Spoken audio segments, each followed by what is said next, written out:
బహుళ జాతి కంపెనీల మెడలు వంచారు. నకిలీ మక్క విత్తనాలపై రైతుల పోరుబాట. తొలిసారి 3,80,00,000 పరిహారం అందుకున్న రైతులు. ఇది గోదావరి పరివాహక ప్రాంతంలో ముఖ్యంగా ఈ విత్తన కంపెనీలు చాలా పెద్ద ఎత్తున ఆ ప్రాంతంలో ఉన్న రైతుల దగ్గర నుంచి భూములు తీసుకొని కాంట్రాక్ట్ వ్యవసాయం చేస్తున్నాయి. అంటే రైతు చేతిలోనే భూమి ఉంటుంది, కానీ బహుళ జాతి ఈ మల్టీనేషనల్ కంపెనీలు, విత్తన కంపెనీలు, సీడ్ కంపెనీలు రైతుతోని ఒప్పందం చేసుకుంటాయి. మీ భూమిలో మేము పెట్టుబడి పెడతాం, మీరు పండించిన పంట మాకే ఇవ్వండి అని. సో ఇట్లా రైతుకి ఆ విత్తన కంపెనీకి మధ్య జరిగిన ఒప్పందం అనమాట. ఈ ఒప్పందము సంబంధించిన కాంట్రాక్ట్ వ్యవసాయం దాదాపు తెలంగాణలో 20% ఎబో వ్యవసాయం, కాంట్రాక్ట్ వ్యవసాయం నడుస్తున్నది. ఇది చాలా ప్రమాదకరం ఒక రకంగా చెప్పాలంటే. ఇప్పుడు ఆ ములుగు జిల్లా అండ్ ఖమ్మం జిల్లాలోని కొన్ని ప్రాంతాల్లో ఎవరైతే రైతులు ఈ మొక్కజొన్న వేసి నష్టపోయారో వాళ్ళకి దాదాపు ఒక 4 కోట్ల పరిహారం అందించారు. సరే, ఇందులో ప్రభుత్వం కొంత మనం కూడా అక్కడికి వెళ్ళడం జరిగింది. ములుగు జిల్లా చిరుతపల్లి అనే విలేజ్కి ఇంకా కొన్ని విలేజ్లు మనం తిరిగి అక్కడ ఉన్న వాస్తవ పరిస్థితిని మనం చూపించాం. సో ప్రభుత్వంలో కూడా ఒక కదలిక వచ్చింది. ప్రభుత్వం ముఖ్యంగా ఆయన రైతు కమిషన్ చైర్మన్ కోదండరెడ్డి గారు, అన్వేష్ రెడ్డి గారు, సీడ్ కార్పొరేషన్ చైర్మన్, వీళ్ళందరూ అక్కడికి వెళ్ళి వాస్తవ పరిస్థితిని తెలుసుకుని ఒక రిపోర్ట్ తయారు చేసి ఎంతో కొంత మేర ఒత్తిడి తీసుకొచ్చి ప్రయత్నం చేశారు. సంతోషమే. కానీ ఎవ్రీ టైం ఇట్లా అయ్యే అవకాశం ఉందా? ఇది అవ్వాలంటే ఒక ప్రత్యేకమైన విత్తన కంపెనీల మీద ఒత్తిడి తీసుకొచ్చే చర్యలు తీసుకునేటువంటి ఒక చట్టం రావాలి. అది ఉన్నదా? ఎంత దుర్మార్గం అంటే అసలు యాక్చువల్ నేను చాలాసార్లు ఈ అంశం మీద ఎక్స్ప్లెయిన్ చేయడం జరిగింది. ఒకప్పుడు ఎట్లుండే అంటే విత్తన కంపెనీలు డైరెక్ట్గా రైతుతోని మాట్లాడేవి. విత్తన కంపెనీలు రైతుతో మాట్లాడుకొని ఒక అగ్రిమెంట్ రాసుకొని ఆ అగ్రిమెంట్ ప్రకారంగా వ్యవసాయం చేసేవాళ్ళు. ఆ రైతుతో అగ్రిమెంట్ చేసుకున్న విషయాన్ని ఆ లోకల్గా ఉన్న వ్యవసాయ అధికారికి కూడా తెలియజేసేవాళ్ళు. కానీ అది అట్లా జీవో ఉండే ఒకప్పుడు. కానీ 2016లో ఎప్పుడైతే కేసీఆర్ అధికారంలోకి వచ్చిన తర్వాత ఈ జీవోని మార్చిపడేసిండు. అప్పటి నుంచే ఈ వ్యవహారం నడుస్తున్నది. రైతు, విత్తన కంపెనీ, ఈ ఇద్దరి మధ్య జరిగే అసలు ఇది కూడా ఒక రకంగా ఈ విత్తన కంపెనీలు ఎంటర్ అవుతున్నాయని అంటేనే వాళ్ళు రైతుల భూములని ప్రయోగానికి వాడుకుంటున్నారని అర్థమవుతున్నది. సో ఈ ఇద్దరి మధ్య ఉన్న దీని మధ్యలో ఒక ఆర్గనైజర్ అని ఒకరిని తీసుకొచ్చిండు. అంటే ఏంది? విత్తన కంపెనీ డైరెక్ట్గా రైతుతోని సంబంధం పెట్టుకోదు. విత్తన కంపెనీ ఆర్గనైజర్తో సంబంధం ఉంటుంది. ఈ విత్తన కంపెనీ ఆర్గనైజర్తో మాట్లాడుతుంది. ఈ ఆర్గనైజర్ అంటాడు ఎవడు? వీడు ఒక పెద్ద పొలిటికల్ మాఫియా, లోకల్గా మంత్రికి సంబంధించినోడో లేకపోతే ఎమ్మెల్యేకి సంబంధించినోడో ఎవడో ఒక పొలిటికల్ లీడర్. వీళ్ళు కూడా అంత పై స్థాయిలో ఉన్న ఆయా అగ్రవర్ణాలకు సంబంధించిన ఒక నాయకుడు అయి ఉంటాడు.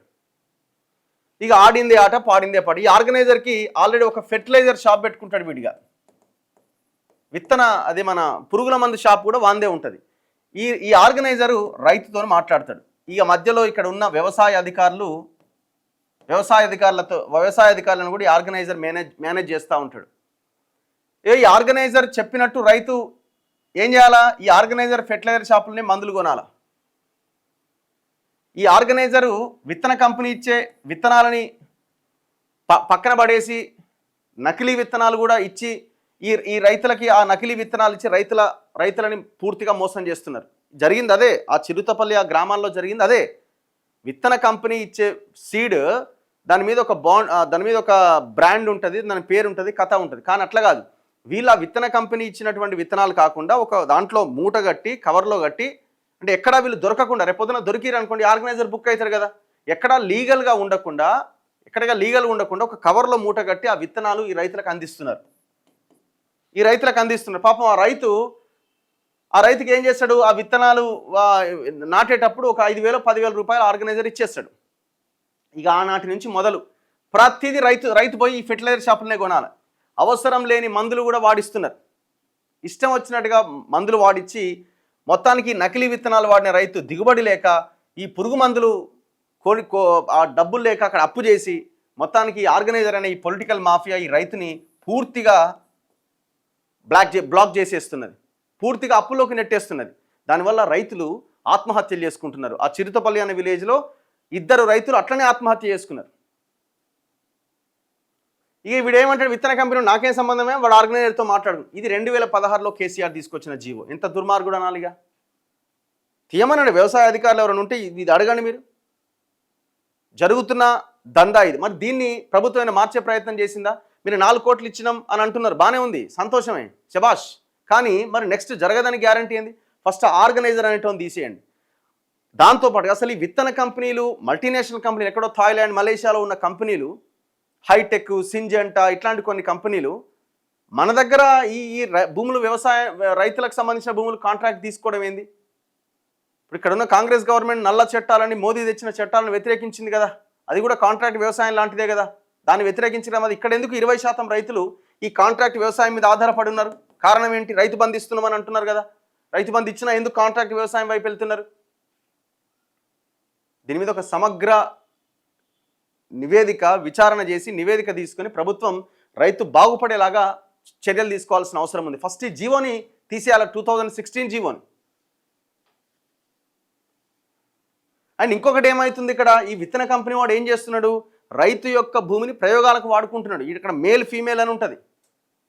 ఆ మేల్ విత్తనము, ఫీమేల్ విత్తనం, మనకున్న సమాచారం ప్రకారం అయితే మనం ఆ చిరుతపల్లి ఆ గ్రామాలు తిరిగినప్పుడు జన్యు మార్పిడి విత్తనాలు వీళ్ళకిచ్చి వాటి మీద ప్రయోగాలు చేస్తున్నారు. దీనివల్ల ఆ మొక్కజొన్న తిన్న ఎంతోమంది రైతులు, వాళ్ళ మహిళలు పెరాలసిస్ వచ్చి పడిపోయిన వాళ్ళు ఉన్నారు అక్కడ, మనం చూపించిన వీడియోలో.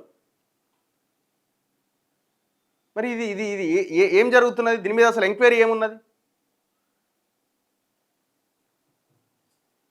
ఎంత ఘోరం చూడండి. ఎవరైనా మీకు దీనికి సంబంధించిన ఇన్ఫర్మేషన్ మీ దగ్గర ఉంటే కామెంట్ సెక్షన్లో పెట్టండి, నేను చదివే ప్రయత్నం చేస్తా. బహుళ జాతి కంపెనీల మాటలు నమ్మి ములుగు జిల్లాలో విత్తనోత్పత్తి మక్క సాగు చేసిన 100 మంది రైతులు నాణ్యత లేని విత్తుతో చిత్తయ్యారు. పరిహారం చెల్లించకుండా మొండికేసిన కంపెనీలను పోరుబాటుతో కాళ్లబేరానికి వచ్చేలా చేశారు. ప్రభుత్వం అధికార యంత్రాంగం సహకారంతో పరిహారాన్ని అందుకోగలిగారు. 3,80,00,000 పరిహారంగా అందుకోవడం రాష్ట్రంలో ఇదే తొలిసారని అధికారులు తెలిపారు. ములుగు జిల్లా గోదావరి పరివాహక ప్రాంతంలో బహుళజాతి కంపెనీలు విత్తనాల కోసం మొక్కజొన్న సాగు చేయించాయి. ఎకరాకు 2.5 టన్నులు అంటే 25 క్వింటాళ్ల దిగుబడి చేతికి అందుతుందని చెప్పడంతో రైతులు ఆసక్తి చూపారు. హైటెక్, బేయర్, సింజెంటా, నూజివీడు కంపెనీలకు చెందిన విత్తనోత్పత్తి పంటను సుమారు 2,100 ఎకరాల్లో సాగు చేశారు. పంట చేతికొచ్చే సమయంలో కంకులు గింజలు కట్టకపోవడంతో వెంకటాపురం, వాజేడు, కన్నాయిగూడెం, తాడ్వాయి మండలాల్లో సుమారు 1,521 ఎకరాల్లో పంట నష్టం జరిగింది. ఇప్పుడు ఇదే రాస్తాడిన విత్తన కంపెనీల గురించి ఈనాడు ఆయన రాయడు. ఈనాడు రాయదు, ఏ పేపర్ రాయదు, ఏ టీవీ రాయడు. విత్తన కంపెనీ వాడు ఏం చేస్తున్నాడు ఈ భూముల మీద? విత్తన కంపెనీ వాడు ఈ భూముల మీద ప్రయోగాలు చేస్తున్నాడు. జన్యు మార్పిడి సంబంధించిన విత్తనాలు ఇస్తున్నాడు మేల్ ఫీమేల్ పేరుతో. ఆ మేల్ పంటని తీసుకుపోరు, వీళ్ళు ఆడ పడేసి వెళ్ళిపోతారు. ఓన్లీ ఆ ఫీమేల్ పంటని మాత్రమే తీసుకెళ్తారు. దానికి ఒక్క గింజ ఉన్నా తీసుకెళ్ళిపోతారు. మరి ఆ గింజని దేనికి వాడుతున్నారు? ఆ గింజని ఫార్మా ఇండస్ట్రీ కోసం వాడుతున్నారన్న ఆరోపణలు కూడా ఉన్నాయి. ఇది ఓన్లీ రాష్ట్ర ప్రభుత్వానికి సంబంధించిన అంశమే కాదు, ఎక్కడో విదేశాల్లో ఉన్న కంపెనీలు ఇక్కడికి ఎంటర్ అవుతున్నాయి. ఎట్లా ఎంటర్ అవుతున్నాయి? దేశంలోకి ఎట్లా ఎంటర్ అవుతున్నారు? ఇది చాలా పెద్ద సబ్జెక్ట్. ఇది చాలామంది ఈ వ్యవసాయం చేస్తున్న వాళ్ళకి ఇది క్లారిటీ వస్తుంది.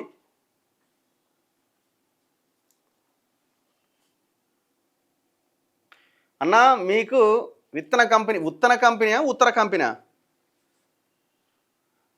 ఫస్ట్ మీరు రాయడం నేర్చుకోండి. ఇగో మా నడిగడ్డలో అంతా ఇదే మాఫియా. First fight fertiliser. వడ్డీకి వడ్డీ రాసి రైతును రాసి రంపాన పెడుతున్నారట. ఆ విత్తన కంపెనీ ఏమంది? అదే ఆ ఫెర్టిలైజర్ షాప్ ఏమంది? అదే ఆర్గనైజర్ది. Every time the government tells the farmer that there are fake seeds అట. ఇప్పుడు పీడీ యాక్ట్ వచ్చింది కదా, మరి పీడీ యాక్ట్ వచ్చినా ఎందుకు ఈ కేసులు పెరుగుతూ ఉన్నాయి? గవర్నమెంట్ దగ్గర ఏమైనా ఉందా? సఫల్ బయో సీడ్ నుంచి లేబుల్స్ కొని ఆర్గనైజర్స్ని తీసేయాలి. ఏ పార్టీ జెండా మోసేది లేదు, ఎవరికి జైజేలు కొట్టేది లేదు. నేను నా అనుభవంతో చెబుతున్నా. ఇప్పుడు నా భార్య పిల్లల కోసం చిన్న ప్రైవేట్ జాబ్ చేసుకుంటున్నా. కార్పొరేటర్ నుంచి కౌన్సిలర్ దాకా అంతా దొంగలేట. చదివిన వార్తలు మళ్ళీ చదవకన్నా. విత్తనాల ఉత్పత్తికి అనుకూలంగా మన రాష్ట్రం ఉండడం వల్ల చదివిన వార్తలు ఎన్నిసార్లు పెడతారు బ్రదర్? అన్న, బస్తీ ఏంటది, స్టాఫ్ నర్సు 3 నెలల జీతాలు పడతలేవట. Very good morning. Fee reimbursement రాలేదు, విద్యార్థులు చాలా బాధపడుతున్నారు.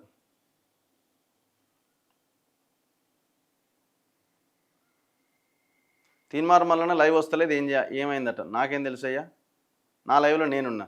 ఓన్లీ ఫార్వర్డ్ కాస్ట్ బిజినెస్, రైతులకు అవగాహన కల్పించాలి, అదొక్కటే మార్గం.